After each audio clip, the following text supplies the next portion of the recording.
so gorgeous to look outside into the garden when you've pruned all the fruit trees, but that's not what I brought you back here for. This is what I noticed with the tomato plant. This is with all tomato plants. If you haven't done this before and you want to get strong, healthy roots, you'll see, and you may research this online, a lot of people talking about planting the tomato on a horizontal plane in the soil and then pointing the stem up. Now, it's not just the roots that you plant horizontal. Let me give you an example. 1 second here. Have a look at this. Right. Imagine this is the tomato plant. Let me clean this up so you can see it better. All right. So imagine this is the root ball here, up to this little stem there. There was a root ball there. When we talk about planting it in the ground, and most of you may have done this thinking this is the correct way of doing it, and I've noticed a lot of people doing it wrong. The root ball itself laid in the soil like that, and that turned up like that, is not going to make any difference to the tomato plant's root ball. It doesn't mean the roots are going to grow out horizontally because you've laid it on an angle like that. That's not the trick. The trick is to actually get the whole root ball and 2/3 of the stem of that tomato plant. I know this is really early, but because I've got an example here is why I'm bringing it up on topic, so you can refer back to this little segment later on if you can't remember.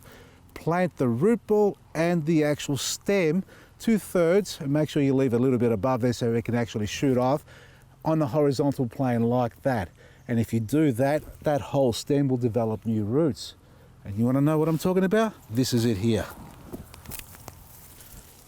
Have a look at that. See that? That's growing a tomato plant with big roots. Now, this is in winter. It's only just started putting on its new shoots. They're all white. Look at them. They're all new feeder roots. It's only just started. We've had a couple of warm days out of the 30 cold ones, and even today it's overcast, but it's quite temperate here because it's enclosed. That will grow.